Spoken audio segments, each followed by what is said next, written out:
Hey, it's your professional sarcastic man and seeker of attention, Oz Chris, here with the review on Cosmic Ghost Rider Destroys Marvel History.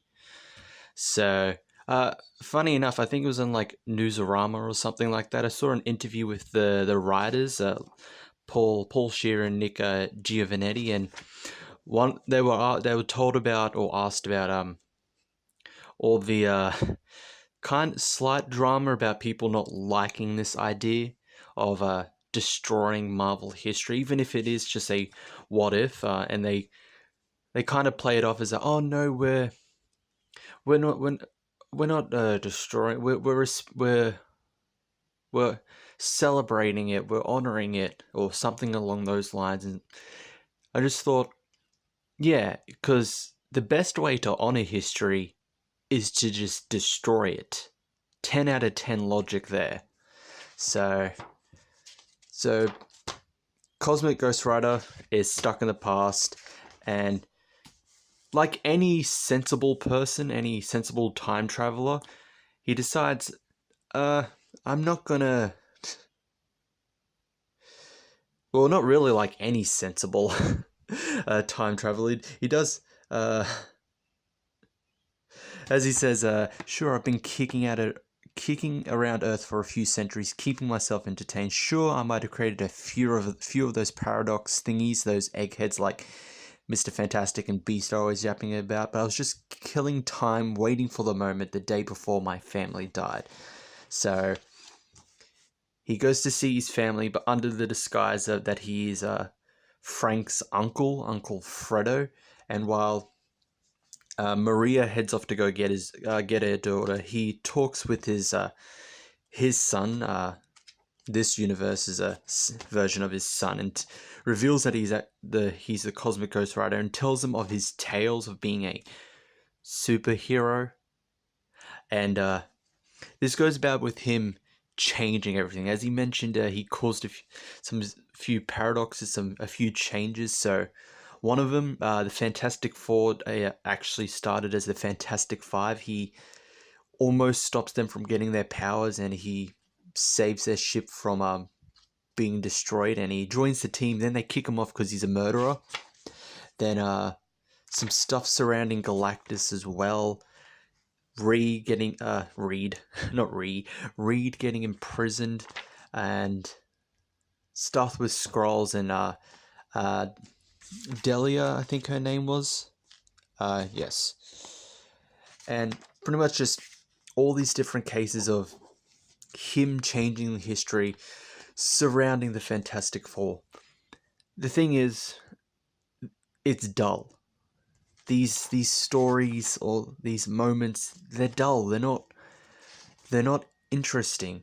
And the thing is, the writers, Shear and Giovanetti, think they're funny. Now, I know Paul Shear. He's a comedian. The most recent thing I've remembered him from was he's on that show Fresh Off the Boat, and he was in the Disaster Artist film. And so you would think they would understand comedy. No, they don't. In this, they don't. It tries to be funny and witty, but it's not. Like, I can understand, okay, this is supposed to be funny, but it's not. So, like, when Frank arrives, telling us, referencing, okay, this is the time and this is the place. Queens, New York, somewhere between 10 and 2 million years ago, depending on how you process time. Don't be a beep about it. The point is, it's not the present yet. If you didn't laugh, I don't blame you. It's supposed to be funny, but it's not. It's not funny at all. And a few more incidents, just Frank encounters you are too, and it's just like, oh, we got into an accident. His fault, obviously, and exchanged insurance information. Hey, Baldy, you ruined my bike, and so on and so on. Like Galactus is, Silver Surfer is just like, wants to be best friends with Galactus, and Galactus is just like, I do not seek your companionship, Herald, and you are forbidden from using my true name. Now end your prattling and find me a planet that can sustain my great hunger. Like, later on, when he meets Frank, because Frank's had history with Galactus, is that it's like, this is my new friend from the future, and new Herald Frank. He has just told me about an amazing planet. And, I don't know, even with history change, the characters just seem so out of place. Silver Surfer just becomes like a very jealous, like, third wheel. When he finds out about Frank and Galactus says, oh, he's my new herald, and he's also my friend. Not you, Silver Surfer, who cares about you? Silver Surfer attacks, just immediately just attacks Frank.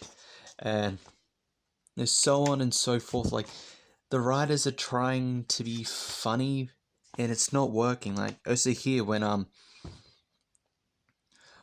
Delia was manipulating Reed's mind to make while she's disguised as Sue, to make him fall in love with her, and he's just like, guys, I was totally pretending to be in love with her, right? And he's like, I believe you, bub, but will Sue?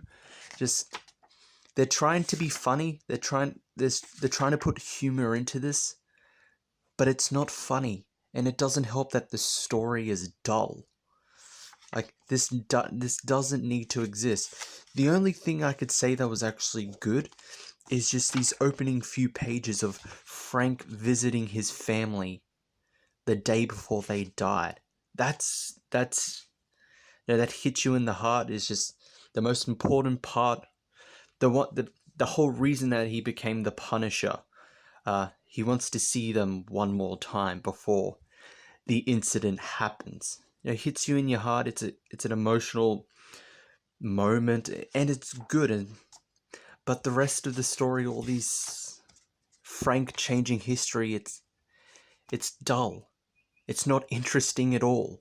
This really doesn't need to exist. This is just going to be a waste of $3.99 each issue, and there's like 5 issues. Okay, so story out of 5, 2 to 2.5 out of 5. It was below average, very dull, not interesting at all. Frank meeting his family, like I said, is the only interesting part of this issue. Art was okay for the most part. I do like kind of the choices of coloring and the kind of effect when Frank's recounting past moments. So I'll say 3.5 for art. Cover, I got the Ron Lim variant because I liked it much more than the standard cover. Marvel, put your best artists on the cover. You want people to pick this up, or any comic. The covers are very essential. They grab a reader's attention, or potential reader's attention. That's what you need. So the standard cover, which was by Gerardo Zaffino, it wasn't bad, but it wasn't interesting. So 3 out of 5 for the standard cover, 4 out of 5 for this variant. It's by Ron Lim, but it really has nothing to do with the story. I actually would have preferred if, like, all 3 of them, all 3 iterations of alternate Frank Castle, like, fighting the different Marvel heroes, changing their history, whatever, etc. But overall, I do not recommend this. Don't pick it up. It's not it's not good. It's not worth your time. It's not worth your money. Go get something good, like Amazing Spider-Man. any other good Marvel title. Spend your money on that, or whatever.